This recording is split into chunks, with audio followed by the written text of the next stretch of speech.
इस्लाम की शुरुआत इकरा से होती है। हज़रत मोहम्मद ने कहा था कि पढ़ने के लिए चीन जाओ। जी जी।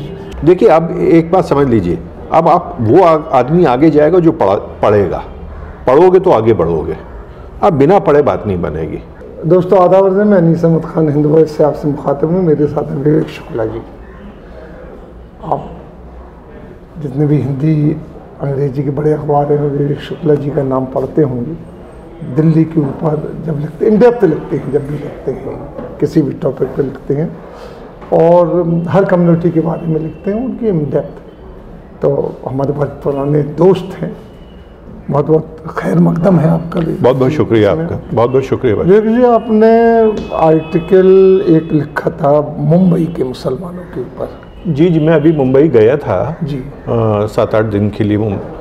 तो मैंने एक तरह से ये अनीस भाई एक कंपैरिजन किया कि हम मेरे शहर दिल्ली के मुसलमान और मुंबई के मुसलमानों के ऊपर, तो मुझे ज़मीन आसमान का फ़र्क नज़र आया। क्या फ़र्क नज़र आया? वो फ़र्क जो मुझे नज़र आया कि मैं जिस होटल में ठहरा था जुहू में, उसके पीछे जुहू बीच पे मैंने मुसलमान लड़कियों को बुर्का पहने हुए, हिजाब पहने हुए मैंने वॉलीबॉल खेलते हुए देखा, मर्सिडीज़ गाड़ियाँ चलाते हुए देखा। इसी तरह से मैंने जो मुंबई का सबसे इम्पॉर्टेंट एरिया है, कमर्शियल मार्केट जो है, जिसको कोलाबा कहते हैं, कोलाबा में मैंने मुसलमानों की बड़ी बड़ी ज्वेलरी शॉप्स देखी। मैंने वहाँ पे फिनिक्स मॉल में मुसलमानों के बड़े बड़े शोरूम्स देखे। मैंने मुंबई का खूब घूमा और मैं भी था, मेरे साथ मेरी वाइफ भी थी। मुझे हर मार्केट में मुसलमानों की दुकानें मिली, बड़े बड़े शोरूम मिले। दिल्ली में क्या मैं देख रहा हूँ, मैं दिल्ली का हूँ, मेरा ख़ानदान दिल्ली में 150 सालों से है, तो मुझे दिल्ली में एक भी ज्वेलरी शॉप मुसलमान की आज तक नहीं मिली है। मुझे कोई बहुत बड़ी साड़ी की दुकान मुसलमान की नहीं मिली है। आपका तो बड़ा करीबी रहा दिल्ली से। हाँ, मैं खासतौर पर मुसलमानों से भी बड़ा। हाँ, मुसलमान दिल्ली का हूँ। और तो मैं बता रहा हूँ कि मेरा दिल्ली से 100 साल ज़्यादा पुराना रिश्ता है। तो ये मुझे जो चीज़ें थे बड़ी लगी कि ये दिल्ली में मार्केट में मुसलमानों की 2 दुकानें होती हैं, या तो बार्बर शॉप होगी या मटन शॉप होगी, तो उसकी ज्वेलरी शॉप क्यों ना हो, है ना, अब्दुल रशीद ज्वेलरी शॉप क्यों ना हो, है ना, या साड़ी की दुकान रामचंद्र किशन चंद्र साड़ी शॉप ही क्यों हो, कोई फातिमा साड़ी शॉप क्यों नहीं हो, है ना। इस तरह से मेरा तो ये आपसे एक बात पूछना चाहूँ, क्योंकि आपकी स्टडी और फिर दिल्ली के बारे में मेरी अक्सर बात हुई, दिल्ली के बारे में बड़ी इन डेप्थ है। जैसे करोल बाग आज़ादी के पहले पूरा मुसलमानों का था, पहाड़गंज मुसलमानों का मार्केट भी था, लेकिन जो दिल्ली में हो गया, मुंबई में वो असर नहीं हुआ कि दिल्ली में आज़ादी के बाद बहुत एक्सोडस हुआ है पाकिस्तान के लिए। सर आपसे पूछ रहे क्या वो कारण है? क्योंकि आपसे इसलिए पूछ रहे हैं। 70 साल हो गए, कब तक आप बताइए, कब तक आपने, मैं यही जानना चाहता हूं, कब तक हम ये माने, कब तक हम ये कहें कि साहब 47 का असर। मुंबई से भी बहुत सारे लोग गए थे साहब, ऐसा नहीं, सिंध की तरफ, कराची की तरफ बहुत सारे गए थे। और हम ये बचाव अपना कब तक करेंगे? मेरा आपसे सवाल ये है कि मैं अपने बड़े भाई हबीब अख्तर जी से भी बात कर रहा था। दिल्ली में वक्फ के पास ज़मीन की कोई कमी नहीं थी, कितने स्कूल मुसलमानों ने खुले हैं। मुंबई में अंजुमन इस्लाम बेहतरीन सेवा कर रहा है एजुकेशन के फील्ड में। दिलीप कुमार उसी अंजुमन इस्लाम से, मुकरी उसी से हैं, सलीम दुरानी उसी से हैं। आप बताइए हमने कौन सा इदारा खोला है? एक स्कूल खुला है, एक स्कूल 70 साल में। ज़मीन आपके पास कम नहीं थी, ज़मीन कम नहीं थी। हमें मुसलमानों को विक्टिम बनने का शौक है इधर के। सवाल है कि और देखिए, ये मैं मानता हूँ कि मुंबई के मुसलमान जो है, वहाँ पे बोहरा है, वहाँ पे खोजा है ना, ये थोड़े बिजनेस कम्युनिटीज़ हैं। लेकिन ये दिल्ली का मुसलमान क्या, इसको किराए से मतलब है।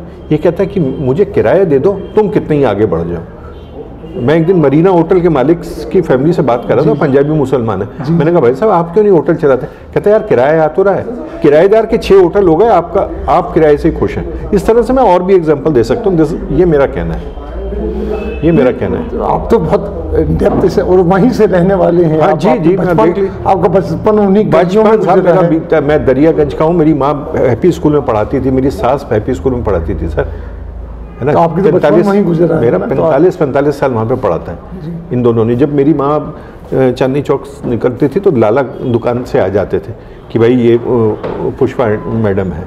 नहीं तो आप क्या क्यों फ़र्क समझते हैं? मुझे लगता है कि एजुकेशन को लेके अभी भी वो सीरियसनेस नहीं है हमारी तरफ। देखिए अब एक बात समझ लीजिए, अब आप वो आदमी आगे जाएगा जो पढ़ेगा, पढ़ोगे तो आगे बढ़ोगे, अब बिना पढ़े बात नहीं बनेगी। तो आप क्या संदेश देना चाहते हैं दिल्ली? अब जैसे मैं आपको बता रहा हूँ कि मैं रहता हूँ आईपी एक्सटेंशन में रहता हूँ, प्रीत विहार में रहता हूँ, तो मैं देख रहा हूँ कि एक दिन मुझे पता चला कि हमारे इधर एक सब्जी वाला है, मुसलमान है, तो उसका बच्चा एनडीए में पास हो गया। अच्छा, एनडीए का मतलब उसका खानदान तर गया है ना। वो एक तो वो भले ही बाप सब्जी बेचता है, 30-40 हज़ार कमा रहा है, लेकिन उसने उस बच्चे में इन्वेस्ट किया, पढ़ाई करवाई, सारी चीज़ें। तो यही है कि पढ़ोगे तो आगे बढ़ोगे।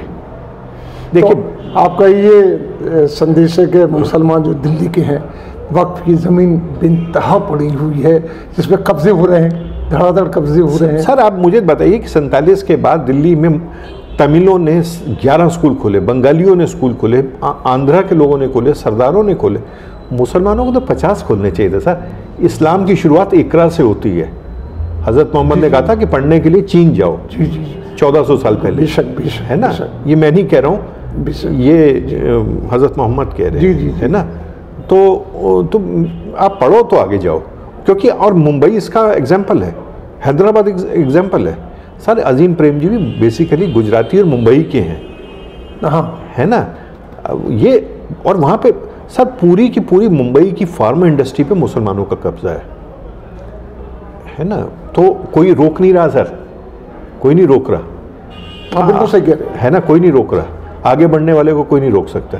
वो जो मुसलमान जो मैं बता रहा हूँ, सब्जी वाले का बेटा भी एनडीए में गया है ना, पहली सैलरी उसकी 64,000 होगी, घर मिल जाएगा, तो जिंदगी उसकी है ना, जिंदगी है ना, उसको अच्छी लड़की मिल जाएगी। तो ये है कि साहब पढ़ाई करोगे तो आगे बढ़ोगे, सीधा सी बात है।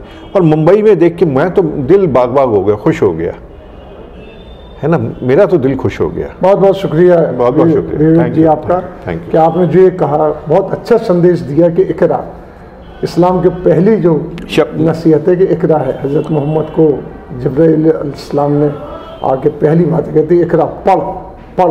और उन्होंने की जंग बदर में जो उन्होंने कैदी बनाए थे, उनको इस शर्त पे कहा कि आप एक बच्चे को इल्म दे दीजिए, तालीम दे दीजिए, आपको रिहा कर दिया जाएगा, आपको आज़ाद कर दिया जाएगा। लेकिन मुसलमानों में एजुकेशन की कमी है, अब हो रही है, लेकिन उतनी नहीं हो रही जैसा अनुपात होना चाहिए, खासतौर पर दिल्ली वगैरह। क्योंकि दिल्ली में जैसा विवेक भाई ने कहा कि ज़मीनें बहुत पड़ी हुई, वक्त की इस्तेमाल कोई नहीं। मुसलमानों का शहर था साहब, दिल्ली मुसलमानों का शहर था। बाकी पंजाबी वगैरह और बिहारी तो अब आए हैं, ये मुसलमानों का शहर था। लेकिन कितनी खोली है ये आप बता दीजिए। बहुत बहुत शुक्रिया विवेक भाई आपका, बहुत बहुत शुक्रिया, आपने वक्त दिया। इसी के साथ हम आपसे लेते विदा लेंगे, फिर हाजिर होंगे, तब तक थैंक यू।